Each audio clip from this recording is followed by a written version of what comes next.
Fala galera, beleza? Estamos aqui para fazer mais uma redação e o tema dessa semana foi o avanço do e-commerce no Brasil. Eu queria começar mostrando para vocês aqui, já de cara, a minha chuva de ideias, a minha brainstorm. Para quem não sabe o que é brainstorm, é uma técnica que eu uso justamente para eu selecionar as ideias e argumentos que eu vou utilizar dentro do meu texto. E esse planejamento é importante para a gente saber o que a gente vai dizer na introdução, no desenvolvimento, na conclusão. E ele começa com a confiança do cliente, porque eu acho que um dos principais desafios do e-commerce é conquistar a confiança do cliente, já que você está lidando com pessoas que estão a todo tempo conectadas, mas que estão ali do outro lado na internet, né? E diante de tantos golpes, diante de tanta desonestidade que existe no mundo de hoje, então esse é um desafio. Eu já me veio à mente assim, logo de cara. Outra coisa, a questão dos dados bancários, cara, cartão de crédito, porque muita gente sofre esse golpe. Legislação para proteger o consumidor, o Código de Defesa do Consumidor claramente não abrange todas as nuances, ou seja, não abrange todas as problemáticas relativas a isso e o consumidor ainda se encontra muito vulnerável.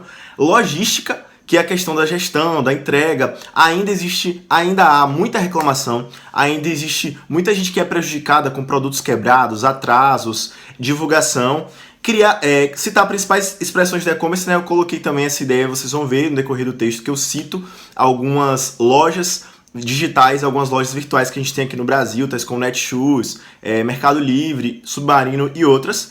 E eu também coloquei uma alusão histórica com a segunda Revolução Industrial, que foi a revolução das montadoras, né? Henry Ford, Taylor, Toyota, enfim, dentre outras tantas marcas que se desenvolveram aí a partir da segunda Revolução Industrial. E eu também cito os benefícios e malefícios, porque o e-commerce é um setor, é uma área, né, na economia brasileira que está crescendo acima do PIB brasileiro. Então é uma área muito promissora, que tem crescido faturado bilhões todos os anos, então traz muitos benefícios para a economia, gerando empregos, gerando capital para as pessoas, melhores condições de vida, mas também existe esse outro lado, que são as barreiras para você conseguir entrar nesse mercado. Não é dinheiro fácil, não é coisa que você, não, vou começar a investir ali e vou ficar milionário da noite para o dia, não é assim. E tem também essa questão dos consumidores que ainda estão vulneráveis e da legislação. Então, confira aí que eu vou tratar de todos esses detalhes no texto.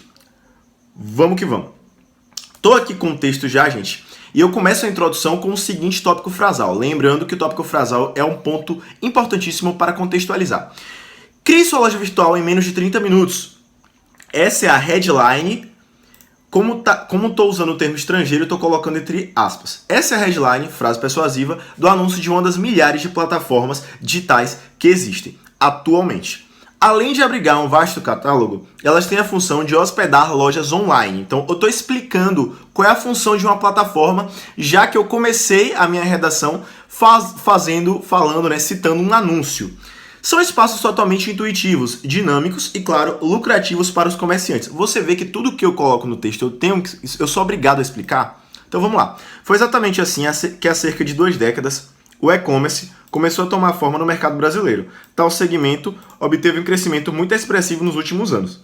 Fechando 2018 com um faturamento líquido de 53,2 bilhões de reais. Ou seja, eu falo do anúncio, faço a contextualização, trago o leitor para a minha perspectiva e eu já coloco um dado bombástico aí, que é o crescimento vertiginoso, o crescimento vultoso do mercado de e-commerce, que faturou uma cifra de mais de 50 bilhões de reais só em 2018. Agora eu vou começar realmente a dar as cartas aqui e vocês vão ver como se caracteriza a tese. Eu vejo muita gente simplesmente explicando coisas na introdução. Não, o corretor, gente, o Enem, o INEP, não quer só explicação na introdução. Ele quer que você seja agressivo, ele quer que você jogue uma tese, fale alguma coisa sobre algo que você pensa, uma ideia sua, o que você acha, para que você desenvolva na introdução. Então vocês vão ver que aqui tem 2 teses, vocês vão ver os 2 focos que eu dei aqui na temática.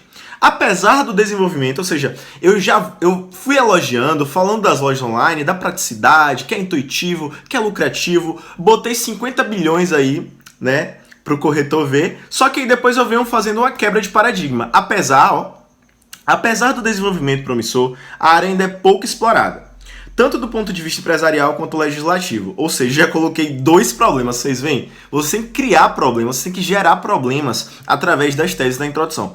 Desse modo, faz-se necessária a presença do governo e das instâncias responsáveis para que o e-commerce continue trazendo benefícios a toda a sociedade. Perceba, gente, isso daqui se chama antecipação. É um recurso que a gente usa também É um recurso utilizado na introdução. Para quê, Jonas? Para que a gente antecipe a proposta de intervenção. Vocês veem que eu já antecipei, parece uma mini conclusão. Por quê?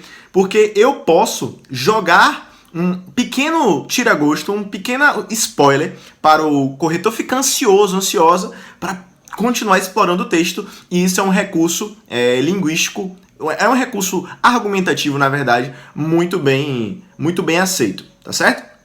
Vamos para o D1 aqui. Em tempos de Henry Ford e Visconde de Mauá, eram necessários anos de trabalho árduo e dedicação para construir empresas sólidas. Já fiz uma pequena alusão histórica e continuo. A dura realidade vivida na segunda Revolução Industrial, com as montadoras de automóveis, é hoje reproduzida no cenário digital. Deixa eu colocar aqui só um marcador aqui, pronto. É hoje reproduzida no cenário digital, onde grandes corporações como a Submarino, Submarino, NetChoice, eu vou colocar aqui entre aspas porque é um termo estrangeiro, e Mercado Livre. Começar de novo a leitura aqui. A dura realidade vivida na segunda Revolução Industrial com as montadoras de automóveis é hoje reproduzida no cenário digital. Onde grandes corporações como a Submarino, NetChoice e Mercado Livre se reinventaram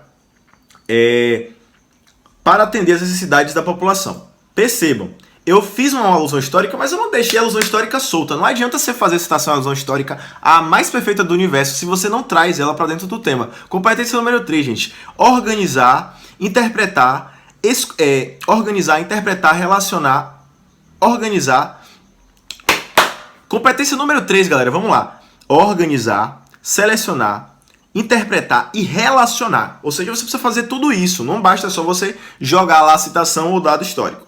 Então vocês veem que eu peguei a Revolução Industrial e trouxe com as montadoras de automóveis. É hoje reproduzindo o cenário digital, onde grandes corporações como a Submarino, NetChoice e Mercado Livre se reinventaram para atender as necessidades da população. Aí eu dou um pontinho aqui porque eu vou começar agora uma ideia. Perceba como eu faço a argumentação. Preste atenção. Como as pessoas estão cada vez mais conectadas, a tendência é que haja uma mudança contínua no comportamento de compra do consumidor. Ou seja, pessoas mais conectadas, a tendência é as pessoas consumirem de forma diferente. Não estarem indo mais para as lojas, não estarem indo mais indo para o shopping, sim comprando dentro de casa, ali no Instagram mesmo, pedindo pelo iFood, pelo Uber Eats, pelo Facebook, pela NetChoice, pelo Submarino, Amazon. Então, o que acontece? Que tipo de argumentação você utilizou aí, Jonas? Causa e consequência. Causa e efeito. Muito simples, tiro e queda. Então, como as pessoas estão cada vez mais conectadas, a tendência é que haja uma mudança contínua no comportamento de compra do consumidor. Segundo um relatório divulgado pela eByte, em 2019 foram vendidos mais de 125 milhões de produtos, desde livros até eletrônicos. Ou seja, eu ainda trago um dado para justificar e vou trazer outro. Esse dado coaduna ou corrobora, poderia ser qualquer um dos dois termos. Esse dado coaduna com uma pesquisa realizada pela HotSuite, a qual revela que os brasileiros passam cerca de 9 horas conectados à internet. Tais fatores contribuíram para o crescimento acelerado do mercado digital nos últimos anos. Ou seja, eu explico como foi que se deu o avanço do e-commerce no Brasil. Eu expliquei, troquei em miúdos e ainda botei 2 dados sustentando essa argumentação. Então vocês estão vendo, usei uma relação de causa e efeito, as pessoas estão mais tempo na internet, a mudança no psicológico, ou seja, na mentalidade do consumidor, vai acontecer, já está acontecendo, já aconteceu, e isso é sustentado, claro, por esses dados que eu citei aí. Vamos para o desenvolvimento 2, e vocês vão ver agora como eu vou explorar mais a perspectiva das dificuldades e desafios enfrentados pelo e-commerce, justamente para chegar na conclusão já jogando a responsa para o governo, e vocês vão ver como é que eu vou fazer isso. Desse modo, é muito importante esses conectores, porque isso dá pra gente pontos na competência número 4, articulação. Nosso texto precisa de articulação. Desse modo, continua. Que modo, Jonas? Desse modo que o e-commerce vem crescendo, que as pessoas vão mudando seus hábitos de compra. Empreendedores são a todo tempo atraídos pelas oportunidades trazidas pelo universo virtual. Apesar dos inúmeros benefícios e aparente facilidade, convém ressaltar que o universo digital também abriga alguns desafios. Ou seja, eu já trago uma ideia de contraste aqui. Por quê? Porque eu falei que o mercado digital está crescendo pra caramba, só que no segundo desenvolvimento eu vou explicar quais são os desafios. Pô, tudo que tá crescendo, tudo que tá bombando, tem muita coisa por trás também que é difícil, é desafiador. E é justamente... Vocês percebem, gente? A minha introdução, ela foi um spoiler de tudo que vai acontecer no texto. É realmente como se fosse um resumo do que eu vou abordar no texto todo. Então veja só. O primeiro deles, ou seja, o primeiro desafio, reside justamente no ambiente virtual. Trata-se da logística de entrega e recepção do produto. Apesar da comunidade, os entraves logísticos causam problemas ao e-commerce brasileiro. Somente em 2018, o site do Reclame Aqui registrou mais de 90 mil reclamações referentes a produtos quebrados, com atrasos na entrega ou extraviados. Então vocês veem que eu já estou dando nome aos bois. Eu coloquei meu primeiro argumento aqui foi justamente a questão dos entraves com entrega e recepção de produtos. Aí vamos lá. Tal dado revela a necessidade de melhoramento contínuo das plataformas e meios de entrega. Eu não cito só o dado, eu relaciono ele, eu interpreto ele relacionando com o tema. Ou seja, para o mercado digital continuar avançando, é preciso superar essa dificuldade. O segundo aspecto desafiador do e-commerce é a falta O segundo aspecto desafiador do e-commerce é a falta de legislação vigente sobre o assunto. Já que, deixa eu colocar aqui uma vírgula, na verdade, melhor. Já que, ou podemos colocar também, visto que o crescimento acelerado promove também um aumento na vulnerabilidade do consumidor brasileiro.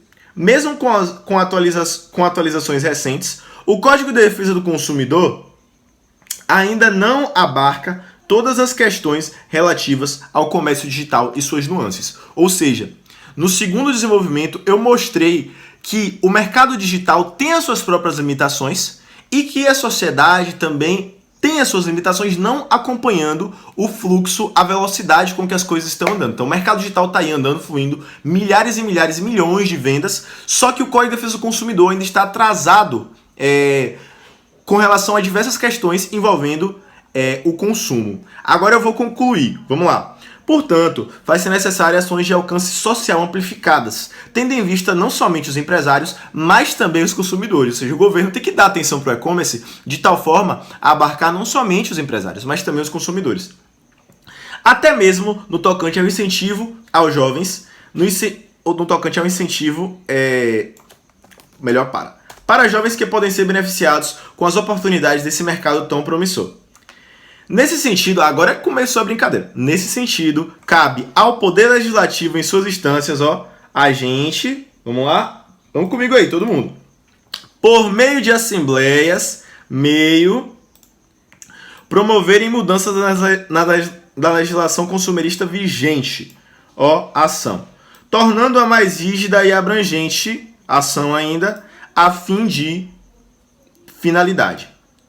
Então, uma ação, meio, ou um agente, um meio, ação, finalidade. Agora eu ainda dou um detalhamento, São 5 coisas que nossa conclusão deve ter. Agente, meio, ação, finalidade e detalhamento. Principalmente no que diz respeito aos dados bancários. Ou seja, eu ainda dei um detalhe sobre isso aí, tá certo, gente? Então vocês veem que são 5 coisas que não podem faltar na nossa conclusão. Beleza? Só estou colocando aqui com outras cores para vocês perceberem. Ação, o meio aqui vou colocar de outra cor também. Vamos colocar um vermelhão aqui para ver. Vamos ver se tem. Aqui, pronto. Vermelhinho aqui. Também é responsabilidade, eu ainda vou fazer uma emenda da conclusão. Também é responsabilidade do Ministério da Economia, olha só, mais um agente aqui, beleza? Promover ações de educação. Ação. Não, a questão, Jonas, primeiro coloca o meio ou a ação? Isso daí é uma coisa que você vai decidir. É como se encaixar melhor na construção do seu período, da sua frase, da sua ideia. Eu preferi colocar, nesse caso do Poder Legislativo, primeiro o meio, depois a ação. Mas nessa outra parte, eu coloquei primeiro a ação e depois o meio. O importante é colocar. A ordem dos fatores não altera o produto. Óbvio que o agente tem que vir primeiro, né? Você não vai colocar a ação, o meio, detalhamento, tudo embaralhado, não. Coloca o agente, o meio e a ação, ou agente, ação e meio. Beleza? Tranquilo, sem confusão. Também é responsabilidade do Ministério da Economia promover ações de educação. Olha só. Promover ações de educação por meio de cursos e palestras. Opa! Temos um meio aqui, Por meio de cursos e palestras. Beleza, gente? Um meio aqui. Sobre os benefícios do e-commerce para a economia da nação. Com vistas, ou seja, eu ainda dou um detalhamento aqui, ó, bem bacana, sobre a questão das palestras, como elas vão ser feitas, qual é a temática que deve ser abordada aí. E agora a finalidade, com vistas a incentivar novas gerações a continuar a se beneficiar com o e-commerce nacional. Ponto. Ponto. É só isso, gente. São 5 coisas que ele quer na nossa conclusão. Nunca se esqueça. Ó, vamos dar uma mini aula de conclusão agora. Ó. Agente, ação, meio, finalidade e detalhamento. Beleza? Então, nunca se esqueçam disso. Espero que vocês tenham gostado aí da videoaula de hoje e da construção desse texto. Daqui a pouquinho eu vou estar disponibilizando para vocês esse texto na íntegra em PDF aí para vocês estarem se espelhando, tomando como modelo, se inspirando e que cada aula dessa possa ajudar demais você a crescer na sua produção textual. Beleza? Tamo junto! Falou, até a próxima. Destravei!